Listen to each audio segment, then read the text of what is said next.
শিগগিরই বিশ্বকাপ ফুটবল খেলা শুরু হবে। এই খেলাকে কেন্দ্র করে আমাদের সমাজে ব্যাপক উন্মাদনা দেখা যায়। এ বিষয়ে সমাজের যুবকদের প্রতি আপনার নাসিহা কামনা করছি। ফুটবল বিশ্বকাপ কিংবা ক্রিকেট বিশ্বকাপ বা এই জাতীয় যে ইভেন্ট বা টুর্নামেন্টগুলো হয়ে থাকে, এগুলো জুয়ার আসর সেটি বলার অপেক্ষা রাখে না। যেগুলোকে আমরা নিছক বিনোদন হিসাবে গ্রহণ করছি, এগুলো বিশ্ব বেনিয়াদের অনেক বড় বড় বাণিজ্যের অংশ। ফলে আমরা মূলত সেই ব্যবসার টুল হিসাবে ব্যবহৃত হচ্ছি। আমাদেরকে ইসলামী শরিয়া সুস্থভাবে বেঁচে থাকার প্রয়োজনে বিনোদনের বহু পথ, বহু উপায় রেখেছে। সেগুলো আমাদের অবলম্বন করা উচিত।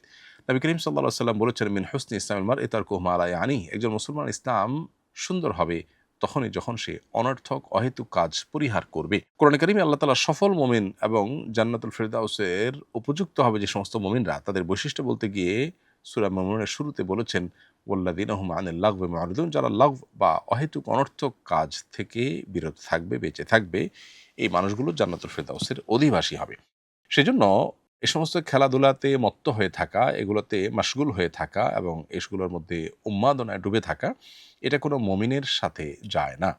একজন মুমিন যিনি আখিরাতে বিশ্বাসী হবেন, একজন ঈমানদার যিনি জান্নাত জাহান্নামে বিশ্বাসী হবেন, তার কাছে জীবনের প্রতিটা মুহূর্ত গুরুত্বপূর্ণ। তিনি সময় নষ্ট করতে পারেন না এভাবে। অন্তত বিনোদনের নামে আরেকজন খেলাধুলা করবে, সেখানে তার লাভ লস নিহিত আছে। এটার পেছনে বহু জুয়া, বহু হারাম বিষয় জড়িত আছে। এই খেলা দেখতে গিয়ে পর্দায় আপনাকে চোখের জেনায় লিপ্ত হতেই হবে। সেটা থেকে বেঁচে থাকার কোনো উপায় নেই। আপনি ইচ্ছাকৃত গুনাহে লিপ্ত হচ্ছেন প্ল্যান করে। আপনি জানেন এদিকে তাকালেই গুনাহ হবে। সেদিকে আপনি তাকাচ্ছেন, অথচ সেদিকে না তাকিয়ে আপনি পারেন। তো এই কাজটি সন্দেহাতীতভাবে নাজায়েজ এবং গুনাহের কথা। এটি বলার অপেক্ষা রাখে না। যে পরিমাণ কর্মঘণ্টা এর ফলে নষ্ট হয়, যে পরিমাণ জুয়ার আসর এখানে বসে, এটা বিশ্ববাসীর জন্য সার্বিক বিচারে ক্ষতিকর, শুধুমাত্র ধর্মীয় বিচারে নয়। অনলাইন অফলাইনে যে পরিমাণে মারামারি হয়, হানাহানি হয়, যে পরিমাণে আপনার রেষারেষি হয়, এমনিতে আমাদের সমাজে ধর্মীয়, রাজনৈতিক নানা কারণে ভেদাভেদের অভাব নেই।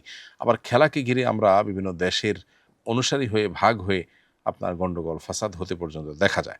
অনেকে আত্মহত্যা করতে পর্যন্ত দেখা যায়। রাত জেগে খেলা দেখা এবং স্বাস্থ্য ঝুঁকি, পড়াশোনা নষ্ট হওয়া সহ বহুবিধ ক্ষতি এ সমস্ত টুর্নামেন্টের কারণে আমাদের হয়ে থাকে। লাভ যদি আমরা বলি তাহলে অলমোস্ট 0। পরিবার এবং বন্ধু মহলে সম্পর্ক পর্যন্ত এগুলোর কারণে নষ্ট হয়। এজন্য বিশ্বকাপ ফুটবল হোক, ক্রিকেট হোক বা এই জাতীয় ইভেন্ট হোক, এগুলোকে এভয়েড করার বা এগুলোকে পরিত্যাগ করার এজন্য মানসিকতা আমাদের মধ্যে তৈরি করতে হবে এবং একজন ঈমানদার তার জীবনের প্রতিটা মুহূর্তকে অর্থবহ করবার চেষ্টা করবেন। তিনি অনর্থক কাজে তার জীবন, যৌবন, সময় নষ্ট করবেন না। কারণ এগুলো সবগুলোর জন্য আল্লাহর কাছে জবাবদিহি আমাদের করতে হবে, আমাদের জীবন কি আমরা কাটিয়েছি সেজন্য।